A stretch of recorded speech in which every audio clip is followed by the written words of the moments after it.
Hola, ¿qué tal? Mi nombre es Gianmarco Panesi, soy médico veterinario experto en medicina felina, trabajo en la veterinaria Pancambet y hoy día vamos a hablar de algunas características de la enfermedad llamada peritonitis infecciosa felina.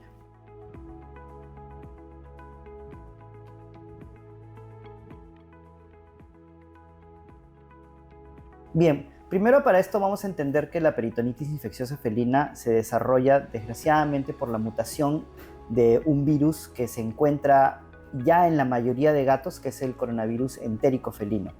Estas mutaciones van a producir que tarde o temprano este virus vaya a cambiar de posición de la zona intestinal a la sangre, específicamente en unas células llamadas monocitos y macrófagos. Entonces, ¿qué sucede? Tenemos enfermedades como retrovirus, en este caso vamos a hacer el ejemplo de inmunodeficiencia, que ya sabemos que los gatitos que tienen esta enfermedad eliminan entre 10 a 100 veces más de coronavirus entérico que gatos que no tienen esta enfermedad. Este aumento de la replicación de este virus obviamente aumenta las probabilidades de que se den estas mutaciones. Entonces consideramos dentro de los factores de riesgo estos pacientes positivos a enfermedades retrovirales, como mencionaba al principio, inmunodeficiencia y leucemia felina.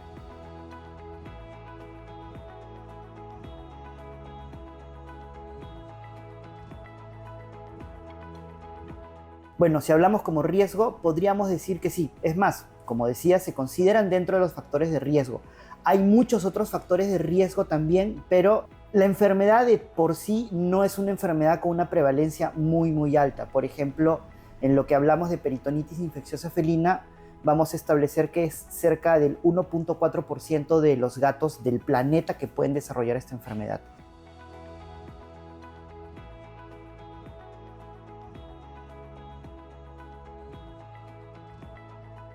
Bien, por ejemplo, vamos a hablar primero de inmunodeficiencia felina. En los gatos con inmunodeficiencia felina, la gran mayoría de estos pacientes suelen tener vidas tan normales como gatos que no tienen esta enfermedad.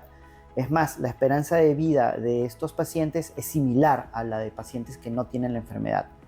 Por otro lado, desgraciadamente, en el caso de leucemia felina, la esperanza de vida actualmente la podremos establecer en 2.4 años, arriba de los 2 años. Entonces hablamos de una media de gatos que vivirán aproximadamente 4 años y medio. Hay que recordar que hay gatos que van a vivir un poco más de eso y hay gatos que desgraciadamente van a vivir un poco menos.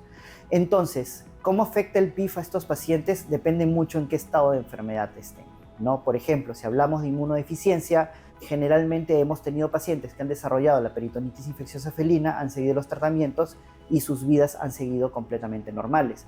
En el caso de leucemia felina, pues hemos tenido también pacientes que han sido tratados, pero que desgraciadamente después de un tiempo leucemia felina ha terminado el proceso que debía terminar.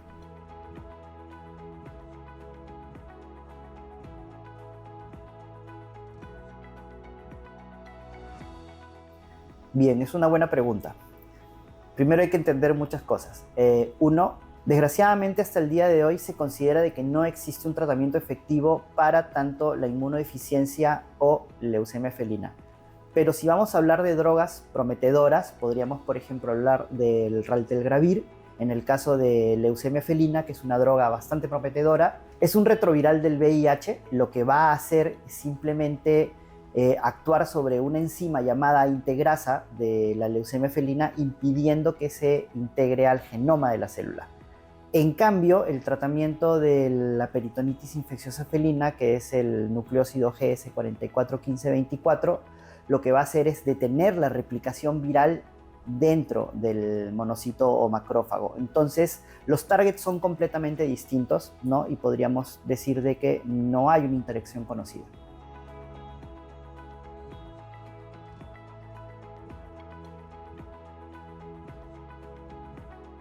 Como decía hace un rato, por ejemplo, muchos de los gatos con inmunodeficiencia felina son asintomáticos. Entonces, el desarrollo de la enfermedad va a ser similar a gatos que no tienen esta enfermedad.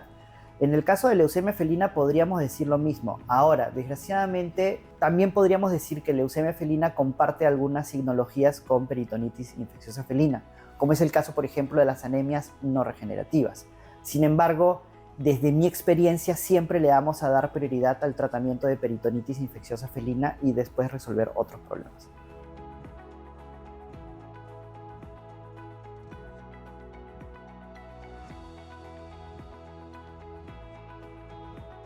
La respuesta fácil sería no, y esto es porque realmente no existe, o podemos decir que no existe una prueba práctica para el diagnóstico de peritonitis infecciosa felina.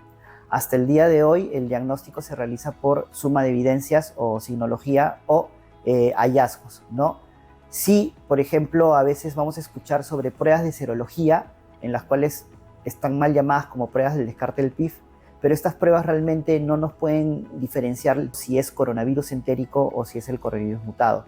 Entonces no sería práctico realmente hacer descartes de coronavirus, porque tenemos que llamarlos así, en gatos que sean positivos a retrovirus. Hay que recordar también que se estima que cerca del 90% de gatos tienen o han tenido coronavirus entérico.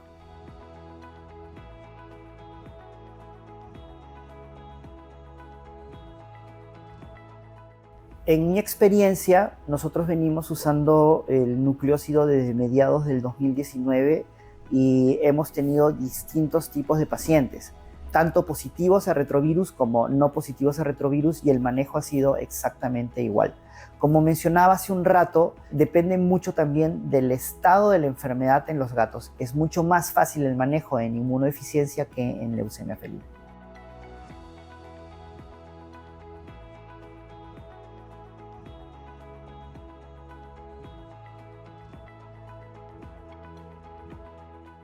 Bien, yo siempre voy a decir que la peritonitis infecciosa felina llega a ser bastante mala suerte. Y por ejemplo, si nosotros vamos a hablar de factores de riesgo para el desarrollo de la enfermedad, pues vamos a coger dentro de estos ejemplos enfermedades que afecten el sistema inmunológico, como leucemia o inmunodeficiencia, pero también eventos de estrés. Y dentro de estos eventos de estrés se consideran vacunaciones, cirugías como esterilizaciones, adopciones, gatos que vienen de albergues o casas de acogida, enfermedades como enfermedades del aparato respiratorio superior, enfermedades gastrointestinales, ¿no? Entonces, no hay un punto donde yo pueda decir no vacunen, no esterilicen, no adopten, ¿no? Hay que recordar o vamos a recalcar que esta enfermedad es más que nada una probabilidad, ¿no? Y esta enfermedad se considera multicausal. No solamente la mutación del virus es necesaria, porque sabemos que hay pacientes con las mutaciones que no desarrollan la peritonitis infecciosa felina, sino también necesitamos los eventos de estrés y se considera también el hecho de una predisposición. Por eso es que nosotros sabemos que hay predisposición en líneas familiares, ¿no? Si hay familiares que han tenido el PIF, sabemos que estos familiares cercanos tendrán la probabilidad. Sabemos que hay razas predispuestas, sabemos que hay un punto ahí que hace que haya esta predisposición, pero aún no lo sabemos. Por ejemplo, en el 2019 hicieron un trabajo donde aislaron el virus de gatos infectados con peritonitis infecciosa felina y se lo inocularon a gatos sanos, y ninguno de estos desarrolló peritonitis infecciosa felina. Entonces hay algo ahí que todavía no hemos logrado entender de manera correcta en la enfermedad.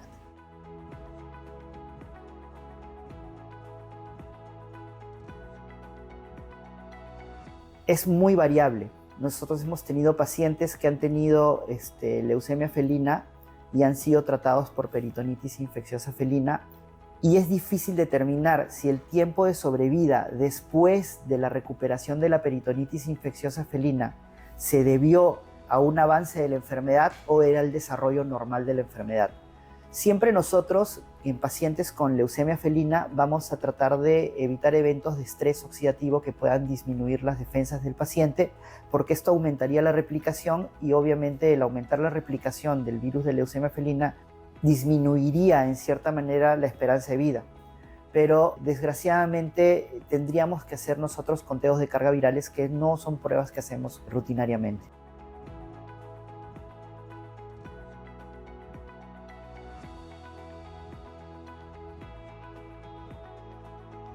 Vamos a responder esto repitiendo un poco de que el desarrollo de la enfermedad es muy similar en pacientes que no tienen estas enfermedades, pero vamos a aprovechar la pregunta para explicar que en realidad estos virus actúan en distintas zonas. Por ejemplo, en el caso de inmunodeficiencia felina, el target de la enfermedad son los linfocitos TCD4.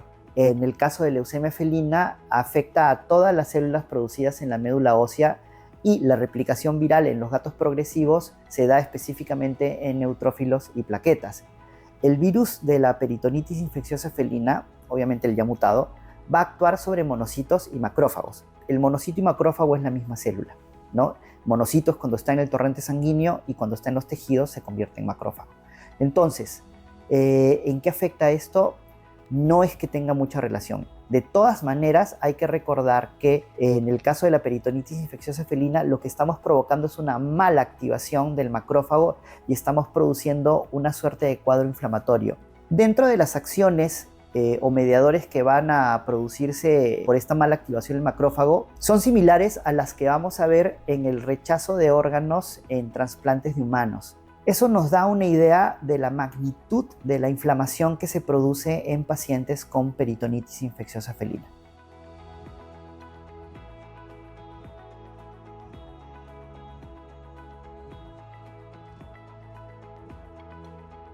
Realmente no. Como decía, siempre el desarrollo de esta enfermedad es muy similar al desarrollo de la enfermedad en gatos que no tienen retrovirus. Sin embargo, los pacientes que tienen retrovirus ya tienen manejos de por sí que son especiales, ¿no? En cuanto a alimentación y cuidados. Estos obviamente no deben detenerse.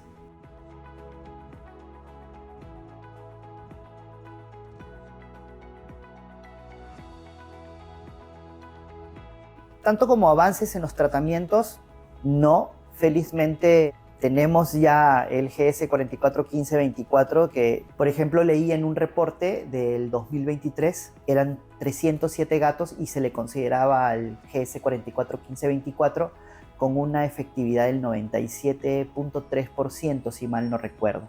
Entonces, sobre el tratamiento del PIF ya sabemos bastante. Todavía falta mucho sobre el entendimiento total de la enfermedad y sobre el entendimiento de cómo tratamos, por qué el tiempo en el cual lo tratamos, por qué la variabilidad en las dosis. Cada vez vamos entendiendo un poco más del por qué, ¿no? Yo espero que en unos años ya tengamos una estandarización exacta de cuáles son las dosis, en qué casos y el tiempo para poder utilizarlo.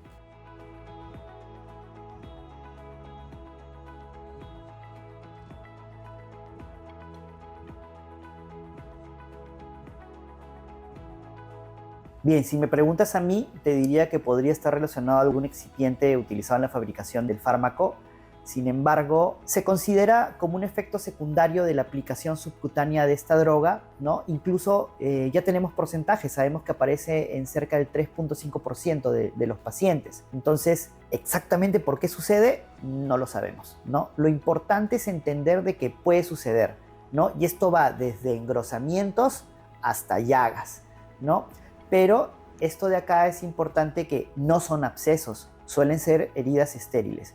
Si nosotros pudiésemos ver, por ejemplo, abscesos u otro tipo de lesión, podríamos estar pensando que hay un error al nivel de la aplicación, ya un error instrumental, por así decirlo. Pero está dentro de lo que podríamos observar. Y el tratamiento de estas heridas no deja de ser como el tratamiento de cualquier herida, ¿no? Sin embargo, de todas maneras requiere pues, la visita del médico veterinario. Obviamente ya está siendo visto por el médico.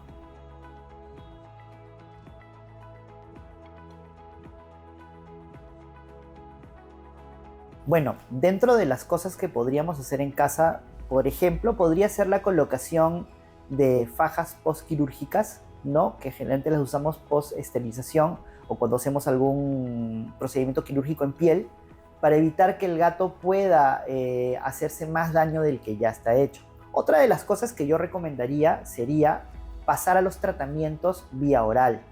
Nosotros ya tenemos experiencia en muchos pacientes que han tenido estos engrosamientos en piel y hemos optado por seguir los tratamientos orales, y los resultados que hemos obtenido han sido similares a los que han seguido los tratamientos en inyectables. Bien, y como últimas recomendaciones deben recordar que, a diferencia de otros años donde nuestra única salida frente a un paciente positivo a peritonitis infecciosa felina era la eutanasia, actualmente ya tenemos tratamiento y es un tratamiento muy eficaz. Otra de las cosas que deben recordar es que este es un tratamiento largo, hay que tener paciencia. Y muchas veces, si nosotros vamos a ver a nuestro gatito muy bien dentro del primer mes de tratamiento, es importante culminar el tratamiento. El tema de dar la medicación durante 84 días no se trata de que estamos matando realmente el virus. Como lo dije antes, esta droga, el GS441524, se encarga de detener la replicación dentro de estas células. Nosotros damos este tiempo por la media de vida de esta célula. Los macrófagos suelen vivir bastante. También tienen que recordar que está dentro de lo que conocemos que pueden haber recaídas luego de terminar el tratamiento. Y esto se puede deber a que algunos macrófagos tal vez vivieron un poco más de lo que esperábamos. Y estos pacientes suelen requerir un mes más de tratamiento. Y esto es importante que lo tengan en consideración para poder tener el mejor resultado posible luego de los tratamientos. Recuerda que ahora el PIF sí tiene cura.